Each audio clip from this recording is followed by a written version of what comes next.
Paper వెయిట్గా వాడిన వజ్రం ఖరీదు కొన్ని కోట్లు అంటే మీరు నమ్ముతారా? అవును, ఇది నిజం. ఒకప్పుడు ప్రపంచంలోనే అత్యంత ధనవంతుడైన వ్యక్తి మన హైదరాబాద్లోనే ఉండేవారు. ఆయన కథ వింటే షాకవుతారు. ఆయనే మీర్ ఉస్మాన్ అలీ ఖాన్, హైదరాబాద్ 7వ నిజాం.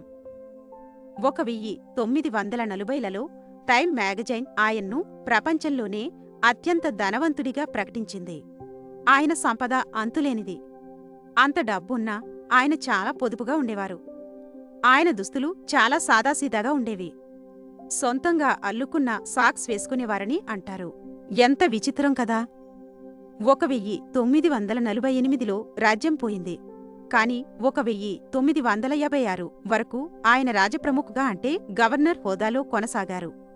రాజు నుండి ప్రభుత్వ అధికారిగా మారిన వింత పరిస్థితి అది. డబ్బును దాచుకోవడమే కాదు, ప్రజల కోసం ఖర్చు పెట్టారు. Osmania university, Osmania hospital, high court భవనాలు ఆయన కట్టించినవే. ఆధునిక హైదరాబాద్ నిర్మాత ఆయనే. నిజాం విందులు చాలా గొప్పగా ఉండేవి. బంగారు పళ్ళెలలో భోజనం వడ్డించేవారు. కాని ఆయన మాత్రం చాలా మితంగా సాత్విక ఆహారాన్ని, పండ్లను ఇష్టపడేవారని కొందరు అంటారు. 1956లో భాషా ప్రయుక్త రాష్ట్రాలు ఏర్పడినప్పుడు రాజప్రముఖ్ పదవి రద్దయింది. నిజాం ఒక సామాన్య పౌరుడిగా మారిపోయారు. కింగ్ కోటిలో శేష జీవితం గడిపారు. అప్పుడు వజ్రాలతో ఆడుకున్న పిల్లలు ఇప్పుడు కోర్టు కేసుల్లో పోరాడుతున్నారు. నిజాం కుటుంబం ఇప్పుడు సాధారణ జీవితం గడుపుతోంది. కాలం ఎంత గొప్పది! ఆయన ఆభరణాలు ఇప్పుడు భారత ప్రభుత్వం వద్ద ఉన్నాయి. అప్పుడప్పుడు ఎగ్జిబిషన్లో పెడతారు. ఆ వెలుగులు చూస్తే కళ్ళు చెదిరిపోతాయి. హైదరాబాద్ అందం ఆ భవనాలే. అసెంబ్లీ హాల్, జూబ్లీ హాల్ చూస్తే ఆనాటి కళాత్మకత అర్థమవుతుంది.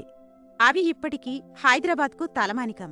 ఇప్పటికీ కింగ్ కోటిలో రహస్య గదులు ఉన్నాయా, దాచిన నిధి ఉందా అని కథలు ప్రచారంలో ఉన్నాయి. ఇవి ఎంతవరకు నిజమో ఎవరికీ తెలియదు. నాడు సరస్సులు మరియు తోటల నగరం, నేడు కాంక్రీట్ జంగిల్. కాని నిజాం కాలం నాటి కొన్ని పార్కులు, గార్డెన్స్ ఇప్పటికీ మనకు స్వచ్ఛమైన గాలిని ఇస్తున్నాయి. నిజాం పాలనలో హిందూ ముస్లింలు కలిసిమెలిసి ఉండేవారు. దీనే గంగా జమున తహజీబ్ అంటారు. ఆ సంస్కృతి హైదరాబాద్కి ప్రత్యేకం. ప్రపంచంలోనే అత్యంత ధనవంతుడు కూడా ఖాళీ చేతులతోనే వెళ్ళాడు. సంపద శాశ్వతం కాదు, మనం చేసే మంచి పనులే శాశ్వతం అని ఆయన జీవితం చెబుతుంది. నిజాం ఇంట్లో టీ తాగడానికి కూడా బంగారు కప్పులు వాడేవారట. ఆ వైభవం మళ్ళీ రాదు. ఈరోజు ఆయన ఆస్తుల విలువ లెక్కకట్టలేము. కాని అవి చరిత్రలో ఒక భాగంగా మిగిలిపోయాయి. నిజాం మీర్ ఉస్మాన్ అలీ ఖాన్ ఒక రాజు, ఒక సామాన్యుడు, ఒక లెజెండ్. హైదరాబాద్ చరిత్రలో ఆయన పేరు ఎప్పటికీ ఉంటుంది. ఆయన దార్శనికుడా లేక కేవలం ధనవంతుడా? మీ అభిప్రాయాన్ని కామెంట్స్లో చెప్పండి. హైదరాబాద్ చరిత్రలో దాగి ఉన్న మరిన్ని రహస్యాల కోసం వేచి ఉండండి.